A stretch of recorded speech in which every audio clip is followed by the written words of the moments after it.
With about 8 months to go until we get our so-called new president or we re-up the one we have now, all the political chatter you're hearing is greatly distracting to the so-called masses, or how the government refers to us, the American taxpayer. And it's only going to get worse. The media circus with the Wolf Blitzers and the Bill O'Reillys and whoever's on television blabbering on about how important politics are, when all the while anybody who studies the problem knows that the people running for president, the people who are president, are really just the faces. As someone said, the smiling face on the pig of the corporate interests that elect the presidents. While all this is going on, while you're watching this or running down to vote or whatever you're doing, the government, the bureaucracy that's there in Washington, D.C., that's always there in Washington, D.C., that's there when any president comes in, that stays there, all the people who work there just trumbles on, spending more and more money and getting more out of control.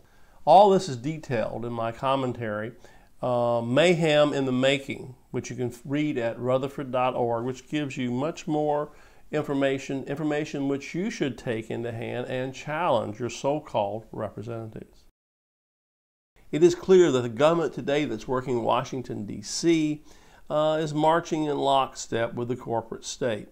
For a start, consider the national defense spending, which enriches the military-industrial complex to the tune of $740 billion a year and routinely falls prey to corruption and mismanagement. Who could forget the 10 C-17 cargo planes purchased by Congress at the urging of the defense corporations for a whopping $2.4 billion, despite the fact that the Pentagon insisted it didn't need them?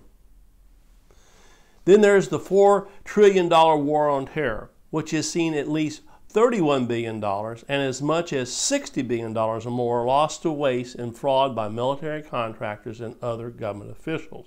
A classic example of this was the $300 million diesel power plant that was built in Afghanistan, despite the fact that it wouldn't be used regularly because its fuel cost more than the Afghan government could afford to run it regularly. Our expanding military empire is bleeding the country dry at a rate of more than $15 billion a month, or, incredibly folks, $20 million an hour. And that's just what the government spends on foreign wars. Pork barrel spending, the earmarking of outrageous sums of money in federal contracting in return for personal gain and campaign contributions, borders on the ludicrous. In 2010, for instance, the federal government gave the University of California at Santa Cruz $615,000 to digitize Grateful Dead memorabilia. Are you kidding me? Government contracts for building privatized prison complexes has also become a lucrative business in recent years, what one journalist referred to as caging humans for profit. Immigrant detention centers are especially viewed as future gold mine for savvy investors. Under the Obama administration, for example, the GEO Group, or corporation, was paid $32 million to build a detention center for low-risk inmates in Carson City, Texas. Incredibly, this prison boasts a salad bar, a library with internet access, cable TV, an indoor gym with basketball courts, and soccer fields. The GEO Corporation will also rake in another $15 million a year for running the prison, and we're paying for it, folks. And then there's the generally indulgent and overall excessive spending that goes along with a government lacking in oversight and accountability. State dinners. How many times do you see the presidents, especially under President Obama, state dinners at the White House, so lavish, they are estimated to run as high as $500,000 per event. The invitations for these dinners are engraved, gold embossed, and hand addressed by calligraphers. Wine served at these dinners has been estimated to cost American taxpayers between $150 and almost $400 per bottle. So it's time to get focused. Sure, you want to go down and vote for somebody running for office, and hopefully they'll do a good job, but don't bet on it.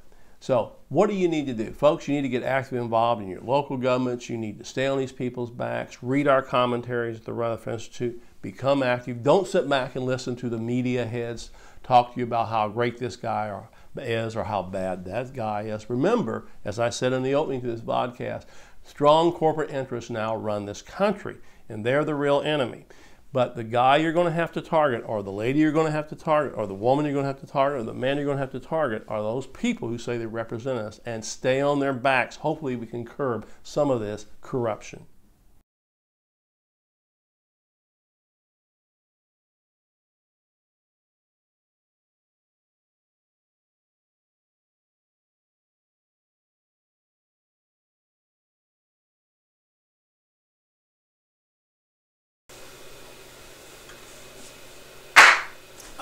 There, now I have a sync button.